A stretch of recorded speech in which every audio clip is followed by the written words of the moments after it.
Governor Quinn tells legislators no pay for you until he gets a pension plan. We'll talk about it next on Capitol View.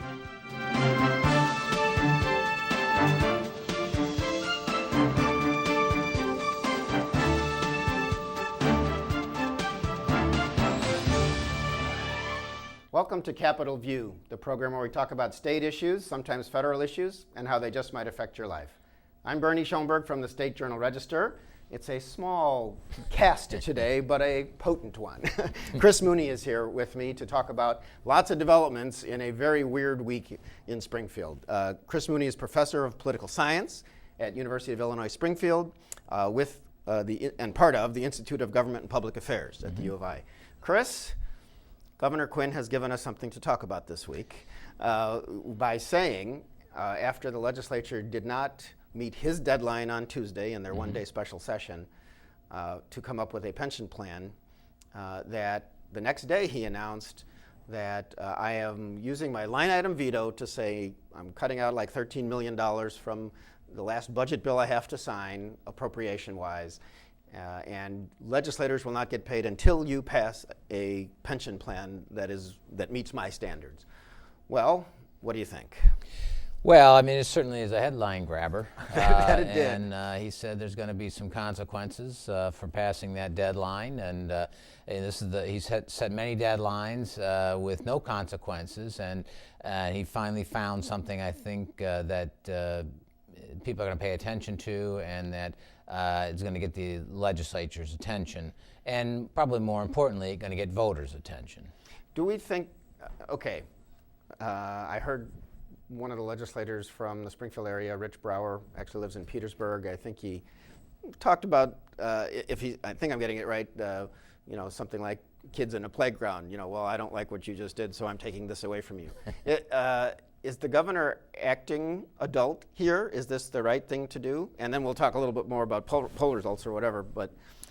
Well, I mean, what the right thing? What does that mean? I mean, on what criteria? And if you're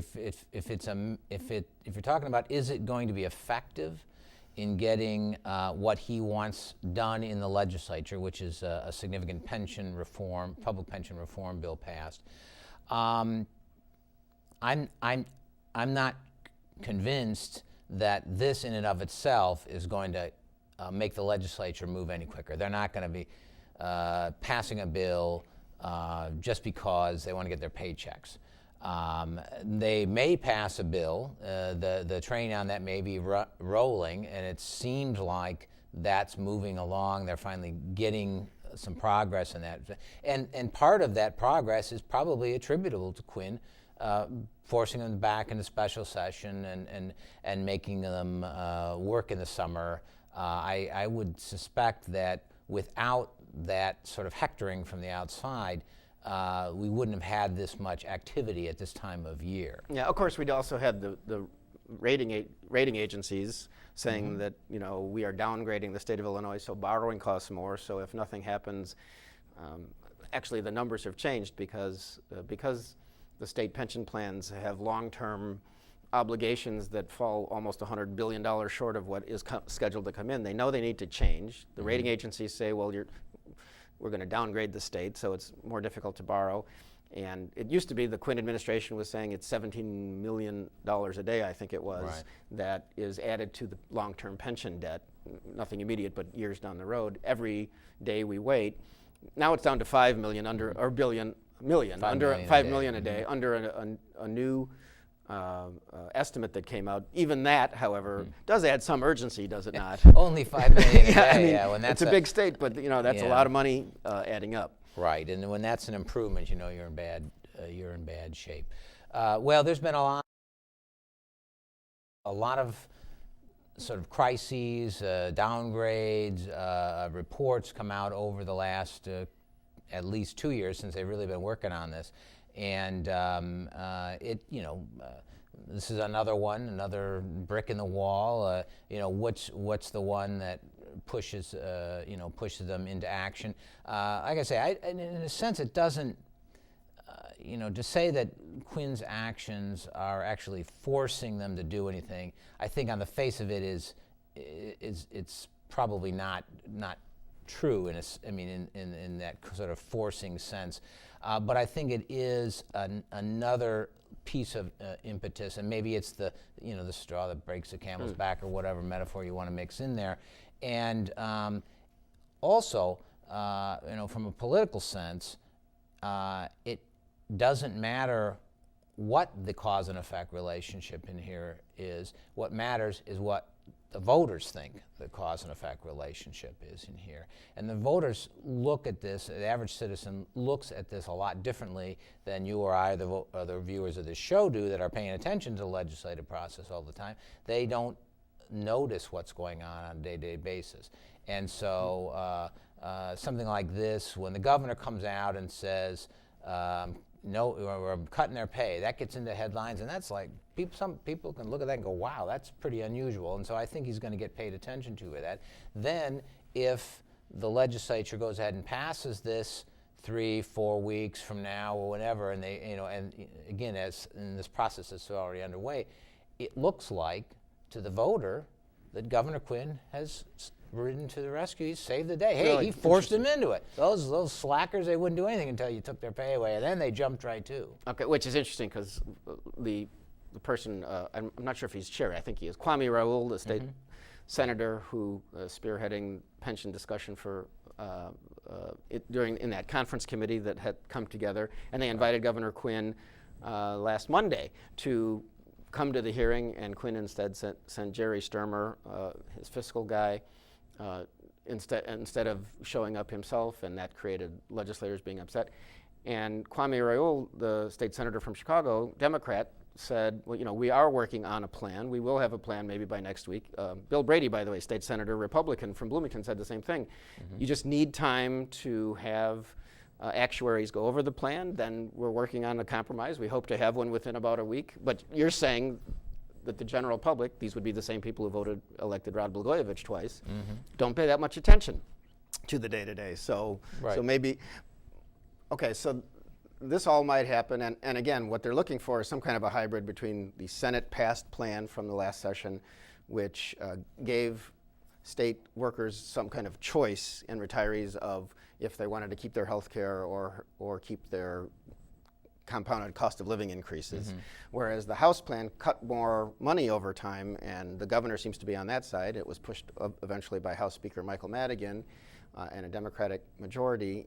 It cuts more, but some people think it's not constitutional because it seems to be cutting benefits to retirement benefits that the Constitution protects. Right. So we'll see where it goes, but I guess another question is, and again, what does it do to Governor Quinn's relationship with the legislature, which is sometimes okay and sometimes not, if he gets up in grandstands like this and says, I'll cut their pay, and then seems to take credit, as you say, in the public eye for what many of them also might be doing?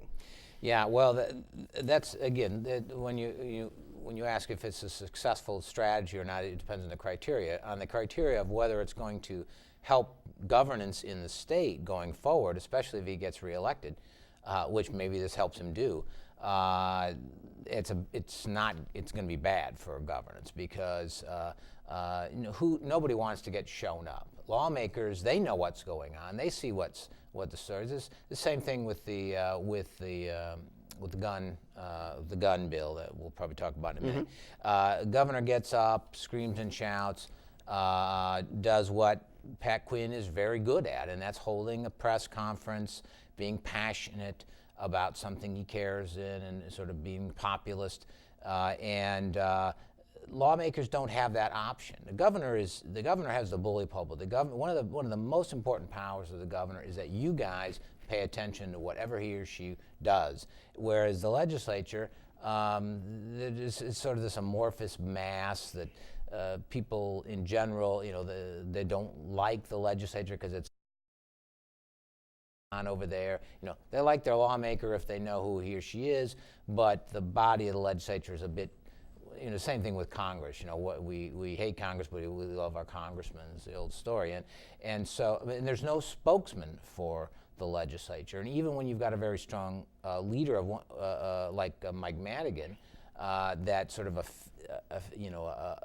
one might say a figurehead for the legislature in some sense. He's only representing one caucus in one chamber. And so, and he doesn't do many press availabilities, but that's another. That's right. I mean, Senator Cullerton is much better at that than so there's Speaker always Madigan. these multiple voices where the governor can get there and say, this is what the executive branch is all about. Interesting. About the legality of this, Judy Bartopinka, the state comptroller who pays the checks, and the next checks really aren't due like till the end of the month, so the governor makes this threat, and then we don't know if legislators will actually lose a paycheck or not. But the treasurer said she has to check. The Constitution of the state says you can't diminish or change the salary of legislators midterm, and I think that goes pretty much for all public officials in the state. And I think the idea might have been so they can't raise their own pay and then benefit from it while they're in that term. But in also, this case, it's for this case, or for like defunding judges. It's a balance of power between the branches. Right. You can't do. Yeah. So maybe as we are recording this show, there's still a legal review going on to see if it's even legal to not pay them what they are due as they were elected to serve for their 2 or 4 year terms. Right. So we'll see where that goes. I would mention that our friends at Capitol Facts, Rich Miller, Springfield writer, had done a We Ask America poll, which is We Ask America is a subsidiary of the Manufacturers Association, but they seem to do straightforward polls, and there were more than 1,200 people surveyed the night after Pat Quinn made this announcement, and Capitol Facts reported that 66% of the public approved and 23% disapproved of the governor making this threat of legislators, which seems to fit exactly what you said, Professor. It's very difficult to go wrong politically by bashing the legislature if you're the governor. Look at Rod Blagojevich as a classic example. That's, he did this on a regular basis. He was, one of the worst governors we ever had, ethics aside. And he managed to get reelected in large part bringing himself up by pushing down the legislature in a public view. And so, it's not surprising that by taking them on, he's moving up in the polls. Well, we will see where it goes. Now, the other part of the special session day, the big action that did happen on Tuesday was the governor had just the week before issued his amendatory veto of the bill to allow Illinois citizens to become among the 50 states. We were now the last state that allows some form of concealed carry of guns. Illinois, with a very Democratic legislature now, had rejected that, although it's not all party because downstate Democrats, Brandon Phelps from Harrisburg was really the spearheading legislator on this, and he was the face of this issue, for the Second Amendment gun rights to come to Illinois in the concealed carry way. The governor wanted various restrictions, including no restaurant that serves alcohol, you shouldn't be able to carry a gun in there. You should only be able to carry one gun. You should only be able to carry one gun that has no more than 10 bullets, or a magazine with a limit of 10. He wanted those changes, but because it was a big compromise in the legislature, both houses of the legislature last week overrode his veto. So the new compromise plan, which will take several months to go into effect as people get the training and the state police get up to speed on issuing the permits. Both chambers overrode the governor. Then I guess the Senate tried to make some changes and the House rejected them. So along the lines that the governor wanted. So then he had another impassioned press conference saying he was very disappointed and it was a bad day for public safety. But it was a great day for Pat Quinn. Do you think? Yes, because what he needs to do, and he's running for re-election, is first of all win the primary. And this is playing to his primary base up in the Chicagoland area, the Democratic Party. He's not going to win the primary in Harrisburg.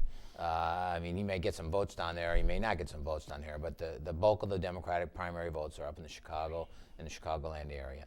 And gun control guns up there is all about safety. It's all about gangs, and so they want to keep them under control as much as possible. And this is another example of Pat Quinn banging on the legislature in a really counterproductive way, not only for the... You say counterproductive? Counterproductive way, not only for his relationship with the legislature, like with the, threatening with their pay, but he actually, from a policy perspective, could have gotten, I believe, could have gotten some of what he wanted, and some of the suggestions he had in the AV. He could have gotten those into the original bill had he worked with the legislature, to even a minimal degree, sort of in May even. He could have said, look, I've got to have the single gun. Well, they may or may not have got that one, but there's a couple of those things in there were fairly innocuous, and he probably could have gotten some of them. But he didn't work with the legislature. He throws up the mandatory veto, knows full well that he's gonna get overridden, because this was a bill that the legislature worked very long and hard on, blood, sweat, and tears. In fact, I think it was an example of the legislature working well, where you've got these regional differences, party differences, you've got under the court gun. Right. Yeah, they only did it because the federal appeals court in Chicago ordered said it's not constitutional for Illinois to ban concealed carry, so there had to be a plan by a date certain, which was last Tuesday. Right, and they got it all together, and they did what legislatures are supposed to do, and that is to sort of balance and work through the interests and needs of the state. And then he comes along and throws that at him. It was just an insult to the legislature. Well, not that it's my job to defend the governor, but I will say, because I know, he did during his State of the State address talk about many things that he wanted in gun legislation. And he did point out, after getting some criticism like this, that he didn't work with the legislature. Well, there was a day during the session that parents from Newtown, from that horrible school shooting, he brought them. There was an appearance in Chicago. He brought them to Springfield. They testified legislation, that would make some of these changes, and they were also seeking, I think, certainly a ban on the magazine size. I know that became a big thing, which the legislature did not end up doing. But he says he worked in that way. Now, so we don't exactly know what happened behind the scenes, but he was certainly talking about it during the session. Right, and if he thinks that working with the legislature is bringing some people in to use as props to get tear-jerking going on, he doesn't know how to work with the legislature. All that's going to do is aggravate him. Well, it is interesting that you say this, because only in the sense that those of us who have watched Pat Quinn, I've been watching him for more than 30 years, since he truly used to take a sign when he was arguing for the cutback of the size of the Illinois House after a 40% pay raise at the time, which took their pay to $28,000 a year. Now they make like $67,000 as a base. But this was after around 1980, and the cutback amendment, took effect in '82. He would drive around the state with this poster board of a fat cat politician, some plump guy smoking a cigar, and he'd go place to place. A lot of times he'd do press conferences in Chicago on Sunday, throwing brickbats at the establishment. So he's still doing some of that, and it works for it. It's just different for a governor. Right, and he seems to relish that role. You saw him in a variety of press conferences up in Chicagoland about the gun bill, very impassioned, again, with lots of people there, victims, families, and whatnot. Very sort of Blagojevich-esque in that sort of thing that Rod used to always do, bring a few children up on stage to get behind him. To show that the people were behind him, and the current governor likes to talk about the people. This is what the people want, and he may be right, but by being such a scold and not working with the legislature, it's not going to help you in the long run with the legislative process. Again, maybe a great electoral strategy. Okay. And once again, just in fairness, I think we found out from FBI tapes, Rod Blagojevich was really a bad guy, and I think most people think that the Governor Quinn's motives are better than that. Well, and from an ethical perspective, I've never heard anybody ever challenge the current governor on anything of that nature at all. That's for sure. Once in a while, that's I was just going to say, he certainly hires people that he wants to hire, but state law does allow that. Right. And that's part of the deal. Positions. That's right. He just likes to work with people he's worked with for the last 30 years. Yeah. Or young military types, which is fine. On another subject, and something that has been a long time in process in Illinois, it was back in 1995 that the legislature, when there was one 2-year period when Republicans had control of the legislature, that there was a parental notification bill on the issue of abortion that was passed, saying that if you are, I believe it's 17 or under, and you are going to have an abortion, that your parents must be notified within 48 hours before. And if you need an exception to that for any reason, you can go to a judge and get the judge to say that doesn't have to occur if there's like an abuse situation or whatever.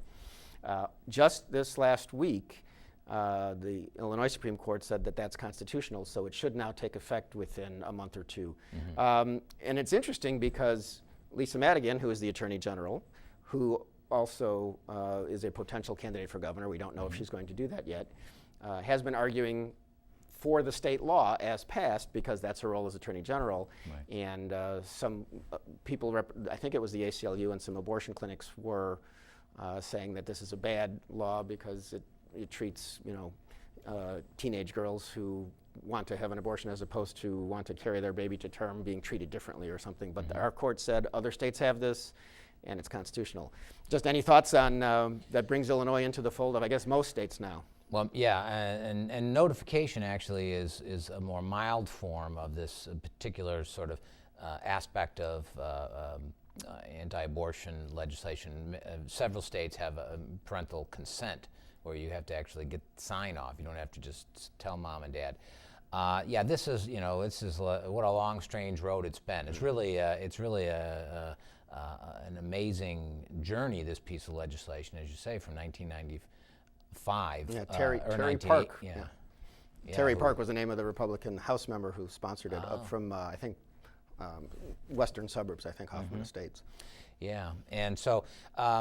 Yeah, it does put the Attorney General in a perhaps uncomfortable position for her, but that's her job. And in fact, the Attorney General's job is in broad strokes, it's not an easy job, but it's a job where you get to be doing good things that you want to do all the time. She can be doing consumer protection. Who's against that? But occasionally, she has to defend a piece of legislation or a piece of a law that she doesn't maybe necessarily. Yeah, because she's pro-choice, I believe. She's pro-choice. Also on the some of the gun legislation. Right. She was kind of conflicted about that, and so that's But this is now finally. I think this will be the end, and this will be put behind us. Yeah, and as we talk now, I haven't heard her weigh in on if she thinks the governor can withhold pay of legislators either, because that might be another question, which would be an interesting thing for her as Attorney General to just opine on, because she might run against him for governor. Right. And her dad is the Speaker of the House. And by the way, Speaker Madigan oddly did not come out against the governor with that plan. He said, "I hope it's successful," which you never know exactly how many chess moves he's thinking ahead. But it was interesting. He did not conflict with the governor in his response to that. Yeah, that was one of the most interesting sound bites of the week. I thought that he came out. He does that when he says something, although it was a statement. It wasn't in person. So, yes, right. Speaking of the governor's race, which we always do now, even though 2014 is a ways away. It's only 9 months to the primary. That's right. Bill Daley, brother of one past Chicago mayor, son of another, was in Springfield.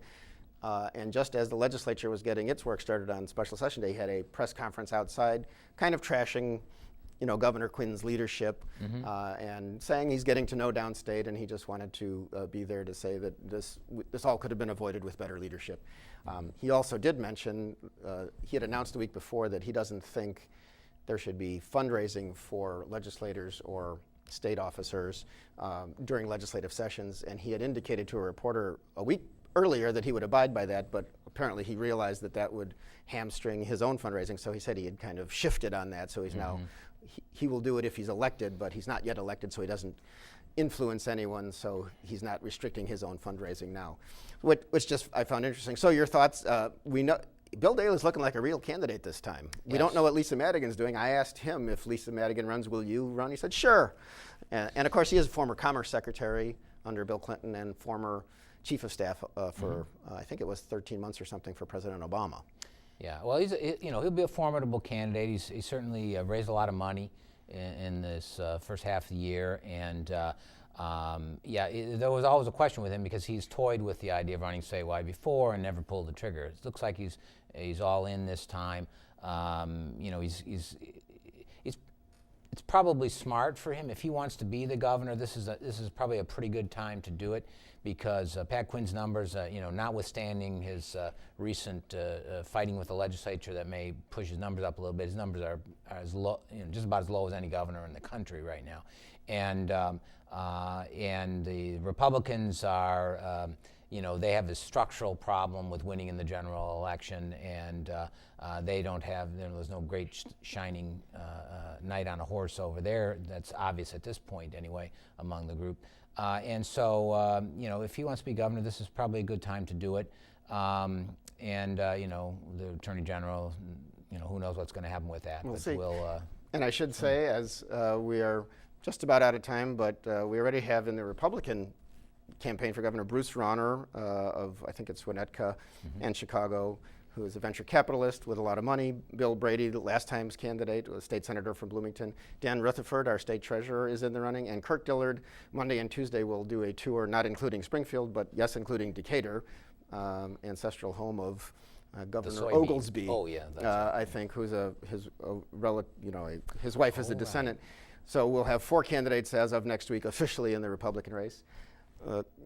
Professor Mooney, on that, I think we're going to have to let it go. Thank you for your thoughts this half hour. Thank you for watching. I'm Bernie Schoenburg, and we'll see you next time on Capitol View.